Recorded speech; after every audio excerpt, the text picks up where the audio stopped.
এখন শুরু হচ্ছে বিকল্প পাঠ।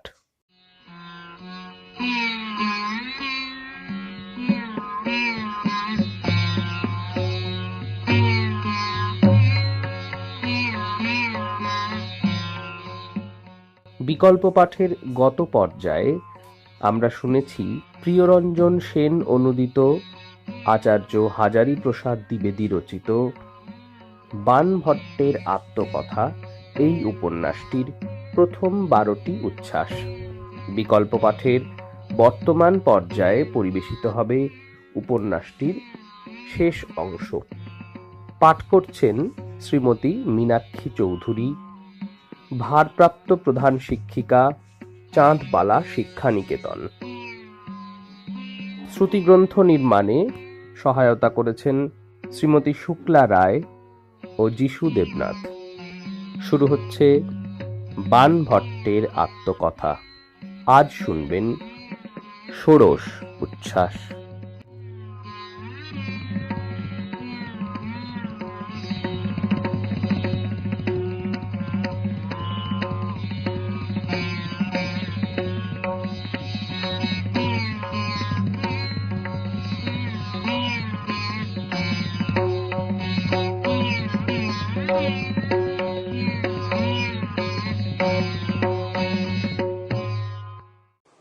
ষোড়শ উচ্ছ্বাস।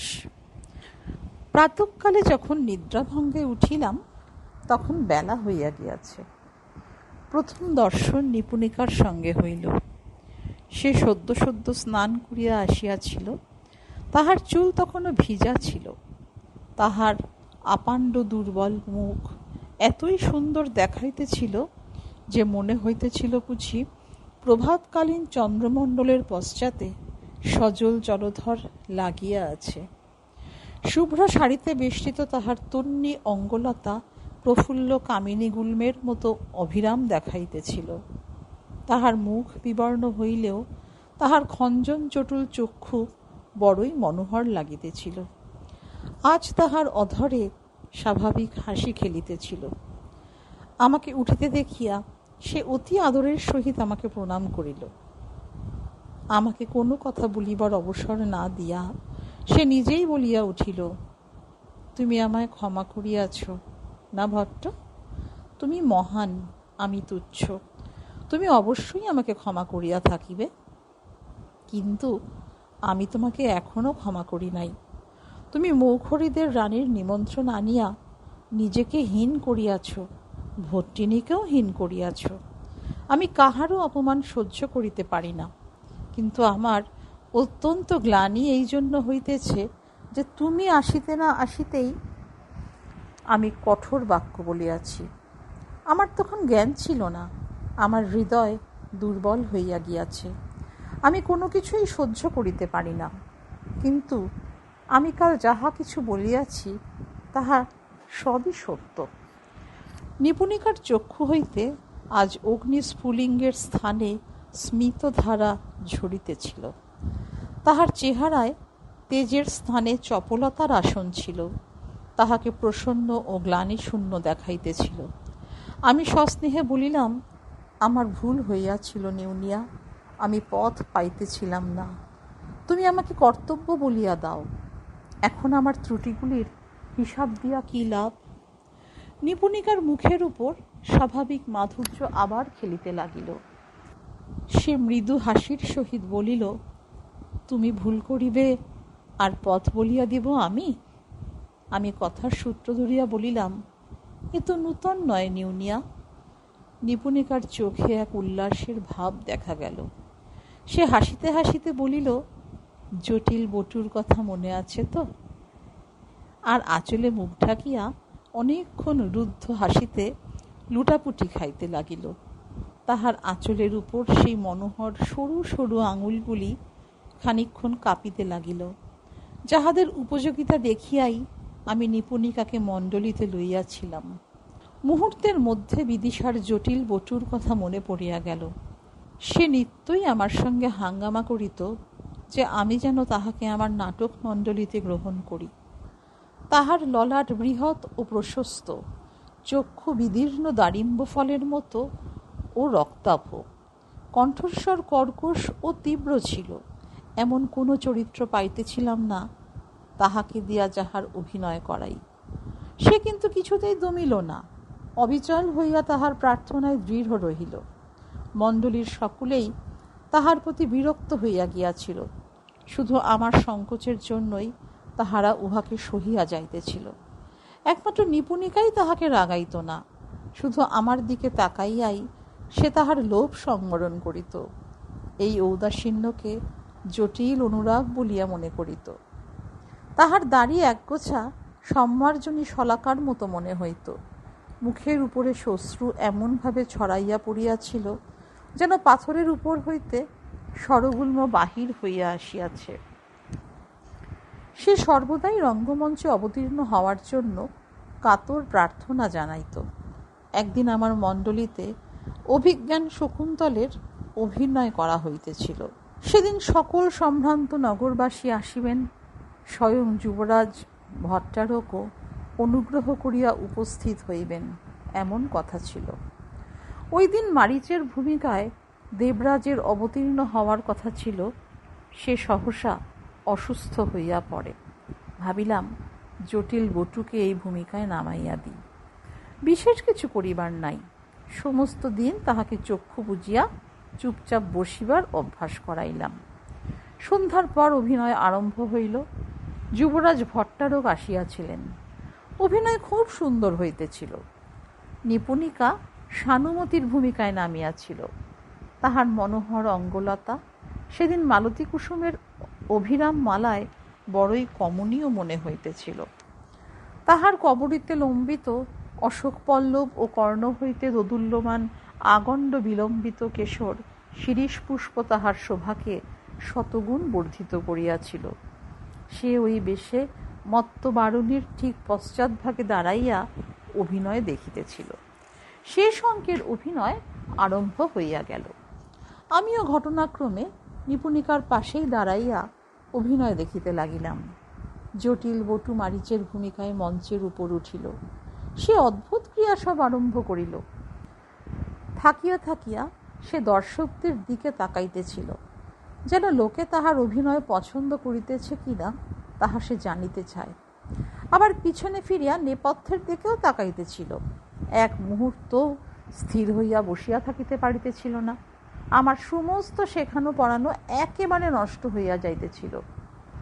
দর্শকদের মুখে কৌতুকের হাসি দেখা দিতে লাগিল। আমি ব্যাকুল হইয়া বলিলাম, সব যে নষ্ট হইয়া গেল নিউনিয়া। নিপুণিকা আমাকে দেখিয়া মুহূর্তের জন্য চিন্তিত হইল। পুনরায় বলিল, কিছুই নষ্ট হয় নাই ভট্ট, তুমি মারীচের ভূমিকায় অবতীর্ণ হইবার জন্য প্রস্তুত থাকো, আমি ইহাকে সামলাইতেছি। এই কথা বলিয়া সে পুত্তলিকার মতো নাচিতে নাচিতে রঙ্গমঞ্চে উপস্থিত হইল। বাম হাত তাহার কটি দেশে চঞ্চল পদক্ষেপে উদ্ধত নর্তনে রঙ্গমঞ্চ ঝঙ্কৃত করিয়া তুলিল। মূর্খ জটিল উঠিয়া দাঁড়াইল। নিউনিয়া ডান হাতে তাহার দাড়ি ধরিয়া আবদারের স্বরে বলিল, নাগর আমার, নাচিবে না? মুহূর্তের মধ্যে সমস্ত বাতাবরণ হাস্যময় হইয়া উঠিল। জটিল বটু টানাটানি শুরু করিল, কিন্তু নিউনিয়া তাহার দাড়ি ছাড়ে না। প্রত্যেক লাফালাফির সঙ্গে সঙ্গে সে রহস্যব্যঞ্জক কথা বলে আর মনোহর ভঙ্গিতে তাল দেয়। এই বিচিত্র প্রহসন অনেকক্ষণ চলিল। নানা কৌশলে নিপুণিকা জটিল বটুকে নিজের পায়ে পড়াইল, কোমর বাঁধিয়া নাচাইল, মাথার চুল রঙ্গমঞ্চের উপর ঘষাইল। এই প্রকারে যে দৃশ্য নষ্ট হইতে বসিয়াছিল তাহাকে মনোরম প্রহসনের রূপ দিয়া জটিলকে টানিতে টানিতে রঙ্গভূমি হইতে বাহির হইয়া গেল। শত শত নাগরিক কণ্ঠের উচ্চ অট্টহাস্য ও দীর্ঘায়িত সাধুবাদে রঙ্গভূমি টলমল করিতে লাগিল। যুবরাজ ভট্টারক সহৃদয় ছিলেন। সমস্ত অবস্থা তিনি বুঝিতে পারিয়াছিলেন। নিজের বহুমূল্য উত্তরীয় প্রসাদের চিহ্নরূপে দান করিয়া তিনি নিপুণিকাকে সম্মানিত করিয়াছিলেন। ইহার পর এই অট্টহাস্যের পৃষ্ঠভূমিতে মারীচাশ্রমের শান্ত সুখদ দৃশ্য আরও জমিয়া উঠিল। সেদিন নিপুণিকা আমাকে লজ্জা হইতে বাঁচাইয়াছিল। সেদিনের সেই মনোরম দৃশ্য মনে করিয়া আজ নিপুণিকার হাসি বাঁধ ভাঙিয়া উছলিয়া পড়িতে চাহিতেছিল। আমিও হাসি আটকাইতে পারিলাম না। হাসিয়া লুটাপুটি খাইতে খাইতে বলিলাম, হা নেউনিয়া, ভুল করি আমি, আর পদ বাহির করো তুমি। অনেকক্ষণ ধরিয়া সে নিজেই চিন্তার তরঙ্গে দুলিতে লাগিল।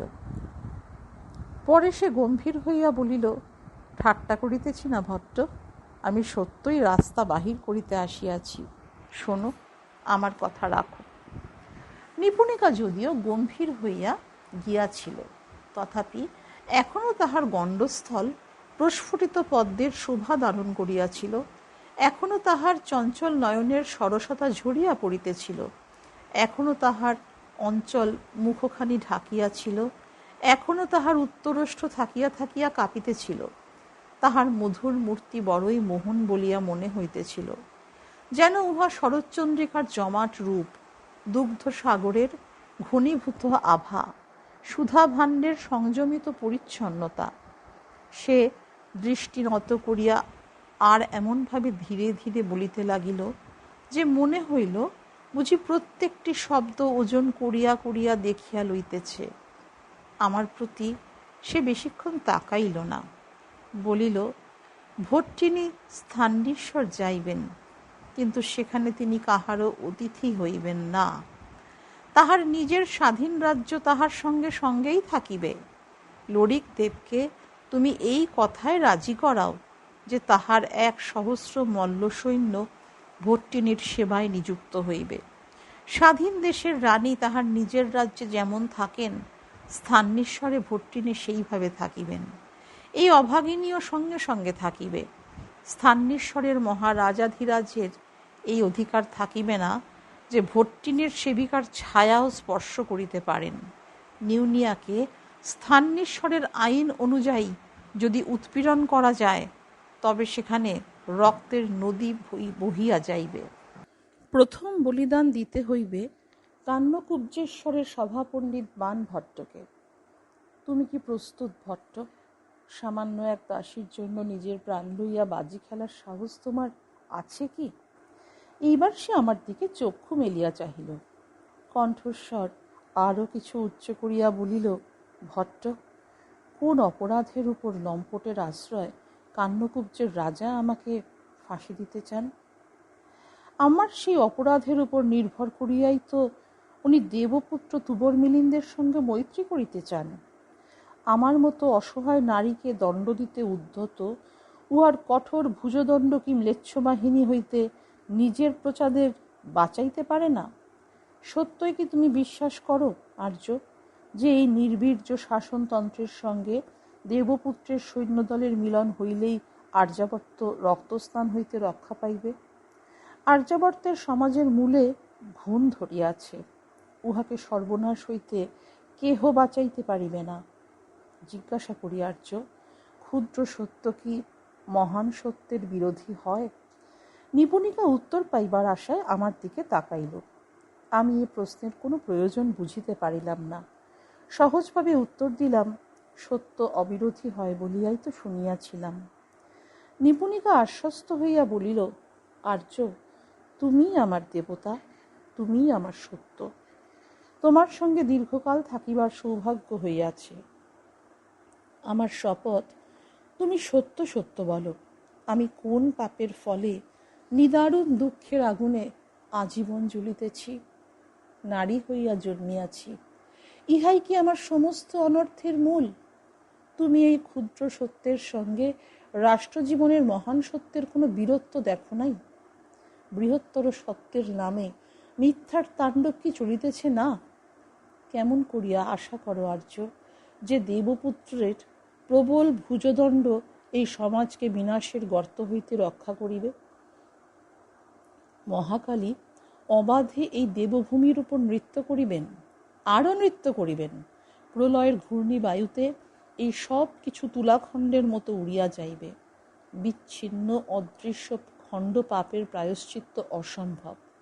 নিপুণিকা সামান্য অপমানিতা নারী, সমাজের কুৎসিত রুচির মধ্যে তিলে তিলে সে আপনাকে আহুতি দিয়াছে।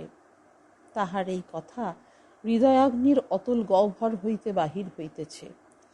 তোমরা প্রলয় ঝড় রোধ করিবার জন্য নিষ্ফল প্রয়াস করিতেছ, কিন্তু আর্য, আমার ইচ্ছা একবার যদি তুমি সম্রাটের ভ্রুকুটি উপেক্ষা করিয়া এই মহাসত্য উচ্চে সিংহাসন পর্যন্ত পৌঁছাইয়া দাও, যদি সেই স্বর অল্পমাত্রায়ও সেইখানে পৌঁছায়, তাহা হইলে হয়তোবা মহাকালের ক্রোধাগ্নি প্রশমিত হইতেও পারে। বড়ই দুঃখ আর্য, এই বিরাট অন্তঃস্পন্দনহীন আবর্জনা স্তূপের উপর এই সাম্রাজ্যের নয়ন লোভন রথযাত্রা চলিয়া যাইতেছে। এই আবর্জনা স্তূপের আমি এক নগণ্য কণিকা মাত্র। আমি যাহাতে নিজেই নিজের অগ্নিতে ধক করিয়া জ্বলিয়া উঠিয়া সমস্ত জঞ্জাল ভস্ম করিয়া ফেলিতে পারি, তাহার যোগ্য আমাকে করিয়া দাও। আমি তোমার হস্তাবলম্বন চাই।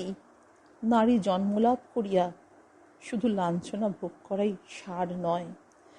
তুমিই আমাকে আনন্দের জ্যোতিষ্কণিকা দিয়াছিলে, তুমিই আমাকে তেজের স্ফুলিঙ্গ দাও আর্য। আমি বিস্ময়ে স্তব্ধ হইয়া এই কথাগুলি শুনিয়া যাইতেছিলাম। এ কি প্রলাপ! এই অভাগী কি আবার স্নায়বিক দৌর্বল্যের জন্য কথার ফোয়ারা ছুটাইতেছে? যদি ইহা প্রলাপ হয়, তাহা হইলে এরূপ সত্যপূর্ণ প্রলাপ এই প্রথমবার শুনিতেছি। আমার মর্মস্থল বিদ্ধ করিয়া এক প্রশ্ন অন্তঃস্থলের অসীম গভীর হইতে গুঞ্জন করিতেছিল। ক্ষুদ্র সত্য কি মহান সত্যের বিরোধী? তাহাই তো দেখিতেছি। সাধারণ লোক যে কর্মের জন্য লজ্জিত হয়, সেই কর্মের জন্যই বড়লোক সম্মানিত হন। নিপুণিকার মধ্যে কি ঘোর পরিবর্তন হইয়াছে? ও আজ হইয়াছে পরিবর্তনের জ্বলন্ত উল্কা। ও কি করিবে? সমাজের অগ্নিশিখা তো নিত্যই ব্যক্তিদের আহুতি গ্রহণ করিতেছে, কিন্তু পথ কোথায়? নারীর চেয়ে বড় অমূল্য রত্ন আর কি থাকিতে পারে? কিন্তু তাহার চেয়ে দুর্দশা আর কাহার? নিপুণিকা আমার নিকট হইতে কি আশা করে? অবধূত পাদের সাধনা এই জন্য অপূর্ণ যে তিনি বিশুদ্ধ নারীর সহযোগিতা পান নাই, আর নিপুণিকার বলিদানের আকাঙ্ক্ষা এই জন্য অপূর্ণ যে সে পুরুষের হস্তাবলম্বন পায় নাই। কোনটি সত্য? আমি স্পষ্টই দেখিয়াছি, নিপুণিকার চক্ষু হইতে অগ্নিস্ফুলিঙ্গ ঝরিয়া পড়িতেছে। আবার কি সে মূর্ছিত হইয়া পড়িবে? আমি কি উত্তর দিব তাহা ভাবিতেছি, এমন সময় নিপুণিকা কর্তৃত্বপক্ষ পক্ষীর মতো আমার পায়ে আসিয়া লুটাইয়া পড়িল। আমি হাহাকার করিয়া উঠিলাম। শব্দ শুনিয়া ভট্টিনী দৌড়িয়া আসিলেন। পূজাবিধি হইতে তিনি সোজা উঠিয়া আসিয়াছিলেন। নিপুণিকা অজ্ঞান অবস্থাতেও জোর করিয়া আমার পা ধরিয়াছিল। সে বন্ধন বড় দৃঢ়। ভট্টিনীকে দেখিয়া আমি সাধ্যশাসে উঠিতে যাইব, কিন্তু সেই বন্ধন আমার চেষ্টাকে বাধা দিল। ভট্টিনী করুণ স্বরে বলিলেন, ভট্ট, ওই বন্ধন ছাড়াইও না, উহাতে ও শান্তি পাইবে। আমি অর্ধোত্থিত অবস্থায় থামিয়া গেলাম। ভট্টিনী নিচে বসিয়া পড়িলেন ও তাহার ভিজা চুলে আঙুল বুলাইয়া দিলেন। আমিও কষ্টে সৃষ্টি নিচে বসিলাম। নিউনিয়ার হাত আমার পায়ে সেই প্রকার শক্ত করিয়া ধরিয়া আছে। সংক্ষেপে ভট্টিনীকে নিপুণিকার উত্তেজিত কথাগুলির সারমর্ম বলিলাম। তিনি কিছু বলিলেন না। তাহার অধলম্বিত ললাটে তাহার কিশলয় কোমল করতল দিয়া টিপিয়া দিতে লাগিলেন।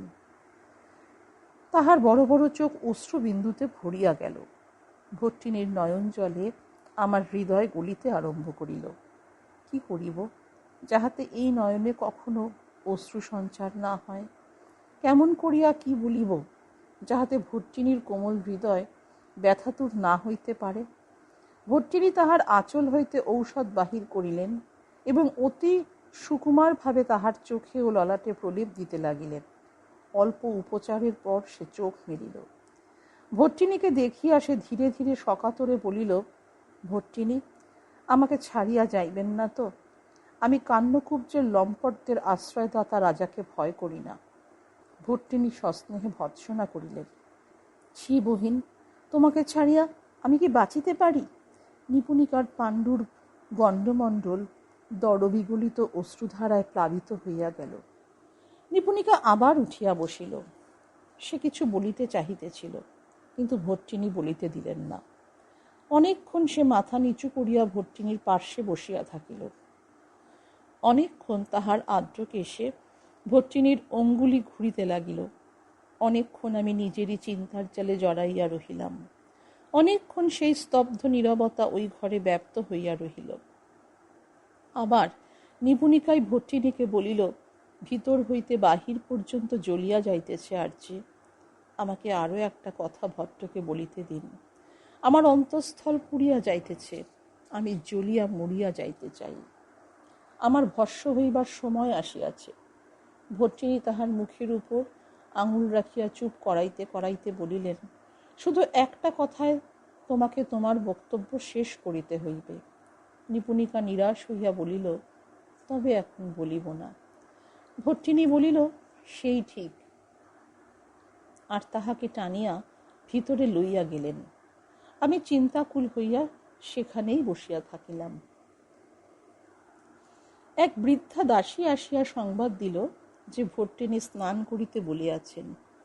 কাল শীঘ্রই আভিররাজ লরিকদেব আমার সঙ্গে দেখা করিবেন ইচ্ছা প্রকাশ করিয়াছেন। আমি অবিলম্বে উঠিয়া দাঁড়াইলাম। তখন মধ্যাহ্নের পূর্বেই ধরিত্রীর উপর অংশুমালির তীক্ষ্ণ কিরণ উত্তপ্ত রজত শলাকার মতো ছড়াইয়াছিল। মহাসরযুর তটপ্রদেশ ঘিরিয়া অনেক দূর বিস্তৃত সৈকত পুলিনে দারুণ তাপ সঞ্চারিত হইয়া গিয়াছিল। দূরস্থিত অশ্বত্থ বৃক্ষের উপর হইতে শ্রুত বন্য পারাবতের ফুৎকার ভিন্ন কোথা হইতেও কোনো শব্দ আসিতেছিল না। তৃষ্ণার্ত ক্রিকোলাস সরমূল ছাড়িয়া জলের সন্ধানে বৃথাই পীড়িত হইতেছিল। অত্যন্ত ক্ষীণ ধারা মহাসরচু পারদরেখার মতো দেখা যাইতেছিল। ধূসর আকাশমণ্ডল তাণ্ডব ক্লান্ত ধূর্যটির ভস্মাচ্ছাদিত জটার মতো দিগন্ত পর্যন্ত প্রসারিত ছিল, আর বায়ুমণ্ডলের প্রত্যেক স্তরে ঝঞ্ঝার পূর্বাভাস স্তব্ধ থাকিয়া বিচিত্র আশঙ্কা উৎপন্ন করিতেছিল। স্নানাদি হইতে নিবৃত্ত হইয়া যখন লরিকদেবের সভায় পৌঁছিলাম, তখন মধ্যাহ্নের শঙ্খ বাজিয়া গিয়াছিল। আমাকে বলা হইল, লরিকদেব ভোজনের পরে অপরাহ্নকালে তাহার বিশ্রাম কক্ষেই আমার সঙ্গে দেখা করিবেন বলিয়া জানাইয়াছেন। অপরাহ্নকালে যখন লরিকদেবের বিশ্রাম কক্ষে পৌঁছিলাম, তখন বড় আশ্চর্য লাগিল। আমি তো মনে মনেই ভাবিয়াছিলাম, লরিকদেবের প্রাসাদের বিশাল বহিঃপ্রকোষ্ঠে সুখসারী, লাউ তিতির, কুক্কুট, ময়ূর প্রভৃতি পক্ষীদের কলরব গুঞ্জন করিতে থাকিবে। গোময়লিপ্ত অজির ভূমির সম্মুখের দরজায় মালতীমালা ঝুলিতে থাকিবে। পার্শ্ববর্তী বলিবেদিকার উপর অভিরাম শাল ও ভঞ্জিকা নস্ত বা উৎকীর্ণ হইবে। শয়নকক্ষে সন্দন, দেবদারু বা হরিচন্দনের শয্যা ও অসিতের প্রতিসজ্জিকা থাকিবে, তাহাতে মাঙ্গলিক দণ্ডপত্র শোভা পাইবে। শয্যার শিয়রে কূটস্থানের উপর তাহার ইষ্টদেবের মনোহর মূর্তি সজ্জিত থাকিবে। পার্শ্বদেশেই কোনো বেদির ওপর মাল্যচন্দন উপলেপন রক্ষিত থাকিবে। যদি তিনি কিছু বেশি শিল্প বিনোদী হন, তাহা হইলে গজদন্তের উপর বীণা তো নিশ্চয়ই রাখা থাকিবে, আর তাহা বলয়াকারে ঘিরিয়া কুরণ্টক পুষ্পের মালাও ঝুলিতে থাকিবে। শয্যা হইতে কিছু দূরে সরিয়া গান্ধার দেশের কোনো আস্তরণ বিছানো থাকিবে।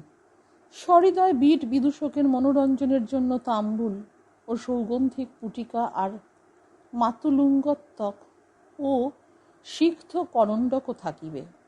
বাৎসায়ন শত শত বৎসর পূর্বে পাটলিপুত্রের নাগরিকদের জীবনচর্যা দেখিয়া যে ব্যবস্থার কথা বলিয়া গিয়াছেন, তাহা আজ সমগ্র ভারতখণ্ডের অভিজাতজনের আদর্শ হইয়া গিয়াছে। আর্যাবর্তের ধনীদের রুচি এই আদর্শের প্রতি চলিয়াছে, কিন্তু লরিকদেবের বিশ্রাম কক্ষ একেবারেই ভিন্ন ছিল। প্রস্তর ভিত্তিতে গজদন্তের স্থানে কয়েকটি লৌহ কিলক ছিল, তাহার উপর ধনুষ্কাংশ ও মুদ্গর রাখা ছিল। বীণার তো সেখানে নামগন্ধও ছিল না। লরিকদেবের কাষ্ঠসজ্জার উপর পূর্ণাস্তরণ বিছানো, না কোথাও তাম্বুল, না সৌগন্ধিক পুটিকা বা দূত ফলক। তাহার বিশাল বলিষ্ঠ দেহের ছন্দের সঙ্গে সমস্ত কক্ষের সম্পূর্ণ সামঞ্জস্য। চার কোণে ধূপবর্তিকা জ্বলিতেছিল। কূটস্থানে বাল বাসুদেবের গোবর্ধনধারী মূর্তির পাদদেশে কর্পূরদীপ প্রজ্বলিত। ঘরে পূর্ণমাত্রায় সুরুচি বিদ্যমান, কিন্তু জানিয়া বুঝিয়া সৌকুমার্যকে দূরে রাখা হইয়াছিল। আমাকে দেখিয়া ললিতদেব অতি সমাদর করিয়া উঠিলেন, আসন দিয়া সম্মানিত করিলেন, আর দুর্লভ গন্ধরাজ পুষ্পের সুন্দর স্তবক উপহার দিলেন। পুনরায় তাহার কাষ্ঠসজ্জায় উপবেশন করিলেন। কোনো ভূমিকা না করিয়াই তিনি প্রশ্ন করিলেন, ভট্ট, আপনি দেবপুত্র নন্দিনীর পরিচয় আমাকে না দিয়া কান্নকুব্জেশ্বরকে কেন দিলেন? আমিও ভূমিকা না করিয়াই উত্তর দিলাম, আমি ভট্টিনীর বিনীত সেবক। তাহার আদেশ ছিল যে আমি যেন কাহাকেও তাহার যথার্থ পরিচয় না দিই। আমি কান্নকুব্জ রাজকেও তাহার কোনো পরিচয় দিই নাই। তিনি কুমার কৃষ্ণবর্ধন হইতে জানিয়াছেন, কুমার ভট্টিনীর পরিচয় জানিতেন। কেন ও কিভাবে তিনি জানিতেন তাহা আমি এখন বলিতে পারি না। ললিতদেবের কুঞ্চিত ভ্রুকুটির মধ্যে সহজ ভাব ফিরিয়া আসিল। ললাট দেশের ধনুর আকারের বলিগুলি সরল হইয়া আসিল। আকৃষ্ট গণ্ডকুঞ্চিকা তিরোহিত হইয়া গেল। তাহার চক্ষে সহজ বিশ্বাসের ভাব ফিরিয়া আসিল। তিনি একটু থামিয়া ধীর সংযত ভাষায় বলিলেন, দেখুন ভট্ট, আমার শিরায় শিরায় গুপ্তদের অন্নে রক্ত। আমি 18 বৎসর বয়সে গুপ্ত সেনাদলের সৈনিক হইয়াছি। আমি সিন্ধু ও কুভার অপর পার পর্যন্ত সমুদ্রগুপ্তের গরুর ধ্বজ উড়াইয়াছি। এখন আমার বয়স 60-এর উপরে। আপনি কি আশা করেন যে এই প্রৌঢ় বয়সে আমাদের অন্নদাতাকে দুর্বল দেখিয়া কল্লকার অর্বাচীন লোককে রাজাধিরাজ বলিয়া স্বীকার করিব? তাহা অসম্ভব। যদি আমাকে অধীনতা স্বীকার করিতেই হয়, তবে সেই গুপ্তদেরই অধীনতা স্বীকার করিতে হইবে। কান্নকুব্জের রাজাকে আমি চরণাদ্রি দুর্গের পূর্বভাগে কোনো প্রকারেই আসিতে দিব না। তাহার চক্ষে ক্রোধের ভাব দেখা দিল, কিন্তু পুনরায় আত্মসংবরণ করিয়া তিনি বলিতে শুরু করিলেন, গিরিবর্তের অপর পার হইতে বড়ই ভীষণ সংবাদ আসিয়াছে। ভট্ট, কান্নকুব্জের এই দুর্বল শাসন সেই সংকটকে দূর করিতে পারে না। দেবপুত্র তুবর মিলিন্দের সঙ্গে মৈত্রী স্থাপন করিলেই এই ধর্মাচারহীন শাসন বলবান হইয়া যাইবে না। হায়, এই সময়ে গুপ্তকুলে কোনো শক্তিশালী বালকও বাঁচিয়া নাই। স্কন্দগুপ্তের সঙ্গে সঙ্গেই গুপ্তদের প্রতাপানল শান্ত হইয়া গিয়াছে।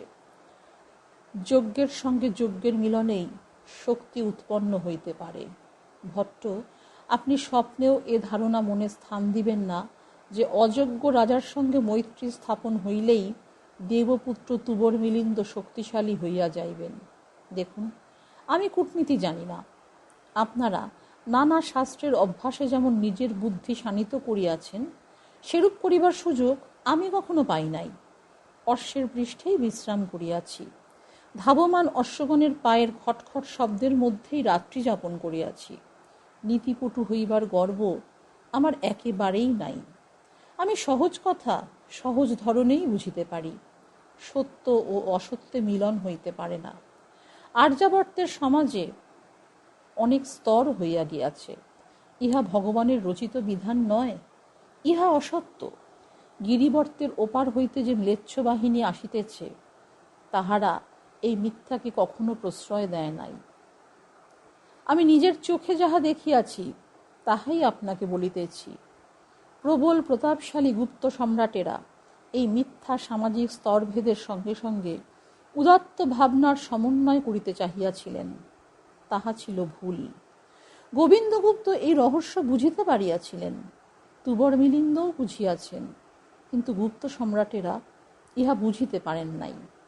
তাহারা উৎসন্নে গিয়াছেন। এমনই হওয়ার ছিল। আর্য গোবিন্দগুপ্তের পরামর্শেই আমি নিজের এই আভির বাহিনীতে স্তরভেদ হইতে দিই নাই। আমার 10 সহস্র মল্ল ভিতরে বাহিরে এক। যখন কোনো গুপ্ত সম্রাটকে ম্লেচ্ছ সেনার সম্মুখীন হইতে হয়, তখন এই আভির সেনা তাহার কাজে আসে। আমি দীর্ঘ অভিজ্ঞতার পর বলিতেছি ভট্ট, দেবপুত্রের সৈন্যের সঙ্গে যদি কাহারও মিত্রতা হইতে পারে, তবে তাহা গুপ্তদের এই আভির সেনারই হইতে পারে। কান্নকুব্জের সেনা দেবপুত্রের পক্ষে ভারী বলিয়া প্রতিপন্ন হইবে। আপনি আমার কথা তো বুঝিতে পারিতেছেন না ভট্ট? আমি বিনীতভাবে মাথা নাড়িলাম। ললিতদেব আবার বলিলেন, সমস্ত আর্যাবর্ত রক্তকর্দমে পিচ্ছিল হইতে যাইতেছে। কান্নকুব্জের কুটিল নীতি এই সময়ে এই দেবভূমিকে মহতি বিনষ্টি হইতে বাঁচাইতে পারিবে না। আমি কোনো অভিমানের বশে কিছু বলিতেছি না। সমস্ত দেশের কল্যাণের জন্য আপনাদের সাবধান করিয়া দিতেছি। ভট্টিনীকে কান্নকুব্জের রাজার হাতে কখনো পড়িতে দিবেন না। এই পর্যন্ত বলিয়া তিনি আমার দিকে প্রশ্নপূর্ণ দৃষ্টিতে চাহিলেন। আমি নম্র অথচ দৃঢ়ভাবে উত্তর করিলাম, আভিররাজ, আপনার স্পষ্ট ও উদার পরামর্শের জন্য অত্যন্ত কৃতজ্ঞ হইলাম। সারা জীবন উচ্ছৃঙ্খল অনুদ্যানের মতো খেয়ালে কাটাইয়াছি। আমার না আছে কূটনীতিক জ্ঞান, না আছে যুদ্ধ বিগ্রহের সহিত পরিচয়। আমি প্রমাদ ও অবস্থা বৈগুণ্যে রাজনৈতিক চক্রান্তের মধ্যে ফাঁসিয়া গিয়াছি। কিন্তু আপনি এইটুকু বিশ্বাস করিবেন যে আমার হাত হইতে ভট্টিনীকে কালও টানিয়া লইতে পারিবে না। ভট্টিনী যেখানেই থাকুন রানী হইয়াই থাকিবেন। আপনি যদি কিছু মনে না করেন তবে আপনার অন্তঃপুরেই আমি তাহাকে স্বতন্ত্র রানী বলিয়াই মনে করি। ললিতদেব হাসিলেন। সে হাসির স্পষ্ট তাৎপর্য, তুমি বড় নির্বোধ। কিন্তু মুখে কিছু বলিলেন না। অল্পক্ষণ মৌন থাকিয়া তিনি বলিলেন, আমি নিজের 10 সহস্র মল্ল ভট্টিনীর সেবার জন্য দিয়া দিতেছি। উনি তাহাদের যেভাবে চাহেন সেবায় নিযুক্ত করিতে পারেন। আমি চাই যে উহারাই পুরুষপুর পর্যন্ত দেবপুত্র নন্দিনীকে সঙ্গে করিয়া লইয়া যায়। এ প্রস্তাবে আমার নিজের কোনো স্বার্থ নাই। যদি কিছু স্বার্থ থাকে তবে তাহা হইল এই যে আমি গুপ্তদের শত্রুর স্কন্ধে এই পবিত্র ভূমির রক্ষার ভার দিতে চাহি না। আমি তাহাদের আর কোনো কার্যেই হস্তক্ষেপ করিতে চাহি না। গুপ্ত সম্রাট তাহাদের সঙ্গে কথা রাখিতে দিয়াছেন, তাহা রক্ষা করা আমার কর্তব্য। ভাবিয়া দেখুন ভট্ট, সমস্ত দেশের কল্যাণ ইহাতে আছে কিনা। আমি সত্যই বড় চিন্তায় পড়িলাম। কুমার কৃষ্ণকে কি উত্তর দিব? ইহাও কি সম্ভব যে কান্নকুব্জের বক্ষ বিদীর্ণ করিয়া এই বিরাট সৈন্যবাহিনী বাহির হইয়া যাইবে, অথচ সংঘর্ষ হইবে না? আর সংঘর্ষ হইতে কি সর্বনাশের পথ আরও প্রশস্ত হইয়া যাইবে না? ভট্টিনীর ভবিষ্যৎ কি অনিশ্চিত হইয়া যাইবে না? ললিতদেব সরল, কিন্তু মহারাজাধিরাজের বিষয়ে উনি কিছু ভুল কথা বলিয়া গিয়াছেন। ৬০ বৎসরের বদ্ধ বইর সহজে শিথিলত হয় না। উপায় কি? আমি সবিনয়ে উত্তর করিলাম যে আমাকে ভট্টিনীর অনুমতি লইবার সুযোগ দেওয়া হোক। ললিতদেব প্রসন্ন হইয়া অনুমতি দিলেন। ললিতদেবের বিশ্রাম কক্ষ হইতে যখন বাহিরে আসিলাম তখন আমার মস্তিষ্ক নানা চিন্তায় ব্যাকুল হইতেছিল। স্পষ্টই দেখিতেছিলাম আর্যাবর্তের পবিত্র দেবভূমি নরকঙ্কালে পরিপূর্ণ শ্মশান হইতে যাইতেছে। এই সর্বনাশের পথ বন্ধ করিয়া দিবার যে অস্ত্র বিধাতা সংযোগ ও ভাগ্যের ফলে আমার হাতে দিয়াছেন, তাহা প্রয়োগের ব্যাপারে আমি যে একেবারেই অনভিজ্ঞ তাহা প্রমাণ হইয়া যাইতেছে। একে একে অতীতের সমস্ত ঘটনা মনে পড়িতে লাগিল। নিপুণিকার সহিত হঠাৎ দেখা হওয়া, ছোট মহারাজার অন্তঃপুরে স্ত্রী বেশে গিয়া ভট্টিনীর উদ্ধার সাধন, ঘটনাচক্রে ভদন্ত ও অবধূতের সহিত সাক্ষাৎ এবং কুমার কৃষ্ণবর্ধনের সহিত পরিচয়। এসব কি পূর্বচিন্তিত বিধির বিধান? এত সব ঘটনা কি করিয়া একত্র হইল? এ বড় বিচিত্র কথা। মনে হইতেছিল ইহা বুঝি কোনো নিপুণ কবির রচিত আখ্যায়িকা। অবধূত পাদ প্রথম দিনই আমার সমগ্র অস্তিত্ব ভরিয়া দিয়া বলিয়াছিলেন যে ভট্টিনীই আমার দেবতা। আজ ঘটনাচক্রে আমার সিদ্ধি সাধন হইয়া গিয়াছে। কোথা হইতেও কোনো আলোকরেখা দেখিতেছিলাম না, কিন্তু সিদ্ধিকে সাধন মনে করা তো অপরিণত চিত্তের অপরিপক্ক কল্পনা। ইহাকে রূপ গ্রহণ করিতে দিলে প্রমাদ হইবে। ইহাতে সমস্ত সংসারের কল্যাণ হইতে পারে, কিন্তু আমার সর্বনাশ অনিশ্চিত। একদিকে আর্যাবর্তের কল্যাণ, অন্যদিকে আমার সর্বনাশ। কোনটি বাছিব? অবধূত অঘোর ভৈরবের কথা মনে পড়িল। তিনি বিরতি বজ্রকে বলিয়াছিলেন, দেখো বিরতি, সত্য অবিভাজ্য। তোমাদের বৌদ্ধ দার্শনিকেরা সংবৃত সত্য, ব্যবহারিক সত্য, আর পরমার্থ সত্য বলিয়া তাহা বিভক্তি করিবার দম্ভে ঘুরিয়া বেড়ায়, যেন এই দুইটি পরস্পর বিরোধী।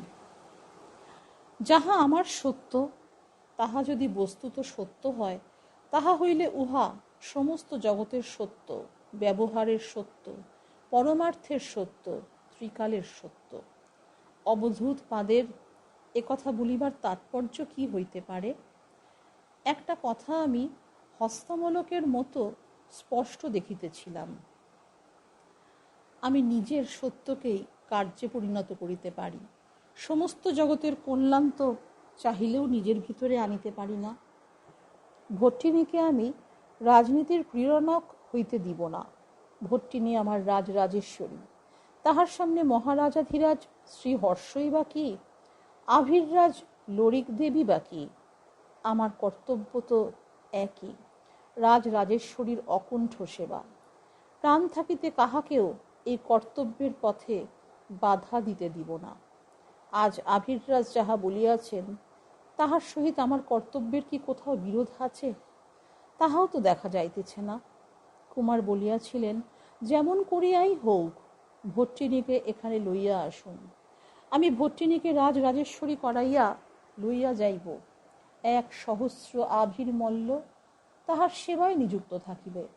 তাহার ইঙ্গিত মাত্র তাহারা নিজ নিজ প্রাণ আহুতি দিবে। ইহাতে বিরোধ কোথায়? ভট্টিনীর সেনা কান্নকুব্জের বক্ষ বিদীর্ণ করিয়া বাহির হইয়া যাইবে। ইহাতে যে বাধা দিবে সে আমাকে মারিয়া ফেলিবে, নয়তো আমি তাহাকে মারিয়া ফেলিব। আমি মরিয়া গেলে ভট্টিনীর কি হইবে? ঠিক ভণ্ডবান, আবার তুমি নিজেকে ভট্টিনীর রক্ষক বলিয়া মনে করিতে আরম্ভ করিলে। ভট্টিনী সিদ্ধি, তাহার সেবায় প্রাণ উৎসর্গ করিবারই তোমার অধিকার। এই প্রকার শত শত চিন্তায় হাবুডুবু খাইতেছি। এমন সময় পিছন হইতে গম্ভীর কণ্ঠে কে সম্বোধন করিল, আর্য, আমাদের ভুলিয়াই গিয়াছেন। পিছন ফিরিয়া দেখি মৌখরিবীর বিগ্রহ বর্মা। শ্রদ্ধাতিশয্যে সে ঝুঁকিয়া মাটিতে মাথা ঠেকাইয়া প্রণাম করিল। আমি আশীর্বাদ দিয়া তাহার ও তাহার সৈনিকদের কুশল সংবাদ জানিতে চাহিলাম। সে যথোচিত উত্তর দিয়া বলিল, আর্য, আভির সেনার 10,000 মল্লের দিকে চাহিয়া মৌখরিদের 10 জন সৈনিককে উপেক্ষা করা উচিত হইবে না। আমরা মহারানী রাজ্যশ্রীর অকিঞ্চন সেবক, কিন্তু যদি কেহ চক্ষু রক্তবর্ণ করে, তাহা হইলে আমরা তাহার উপযুক্ত উত্তর জানি। অত্যন্ত কষ্টে আমাদের সৈনিকেরা আপনার আদেশের অপেক্ষায় নিজেদের সংযত রাখিয়াছে।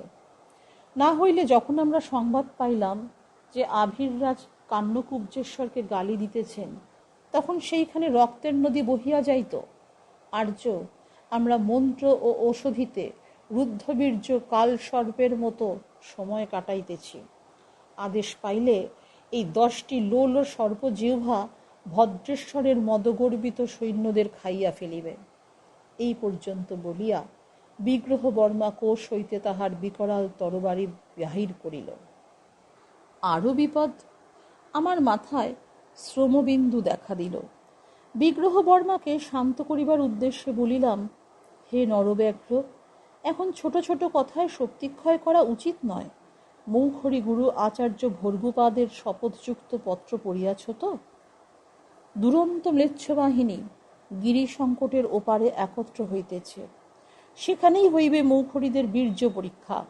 তুমি এখন কান্নকুব্জেশ্বরের নির্দেশে নিখিল রাজরাজেশ্বরী দেবপুত্র নন্দিনীর সেবায় নিযুক্ত হও। যতক্ষণ তোমাদের পুনরায় অন্যত্র নিযুক্ত করা না হয়, ততক্ষণ তোমাদের উহা রক্ষা করা ছাড়া আর কোনো কর্তব্যই নাই। আভির সেনা এই কার্যে তোমাদের সাহায্যই তো করিবে। দেখো নরবীর, আর্যাবর্তকে সর্বনাশ হইতে রক্ষা করিতে হইবে। মহৎ উদ্দেশ্যের জন্য নিজেকে বলি দাও। বলি দিবার এমন সুযোগ আর মিলিবে না। বিগ্রহ বর্মা নত হইয়া প্রণাম করিল।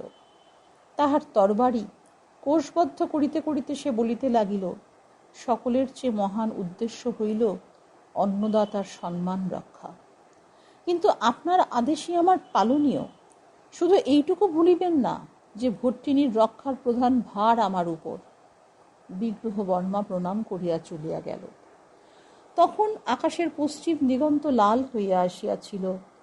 এক আধখানি বিচ্ছিন্ন মেঘ সেই গাঢ় লালিমাতে সর্বাঙ্গ লিপ্ত হইয়া গিয়াছিল, যেন মহাকাল তাহার অকুণ্ঠ ইঙ্গিতে ইহাই বলিতে চাহিতেছিলেন যে আর্যাবর্তের বিচ্ছিন্ন প্রযত্ন এই প্রকার রক্তধারায় মাথা পর্যন্ত ডুবিয়া যাইবে। অস্তায়মান সূর্যের 2-4টি কিরণ দিগন্তের শেষ প্রান্ত পর্যন্ত ছড়াইয়া গিয়াছিল। তাহা দেখিয়া ভুল হইতেছিল, বুঝিবা উহা রক্ত স্নান হইতে সদ্য বিনির্গতা মহাকালিকার নৃত্যকালে বিকীর্ণ জটা। সমস্ত আকাশ উদ্গত ধূম অগ্নিকুণ্ডের মতো জ্বলিতেছিল। বৃক্ষগুলির উচ্চ শাখার উপরে খণ্ডীকৃত লোহিত বর্ণের দীপ্তি ভয়ঙ্কর আশঙ্কা উৎপন্ন করিতেছিল, যেন আগুনের ভয় পলায়মানা বনদেবীদের চরণের অলক্তকেরই সেই লালিমা।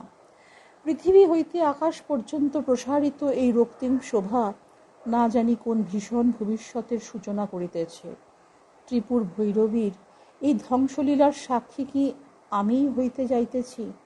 ভবিষ্যতে কি হইতে চলিয়াছে?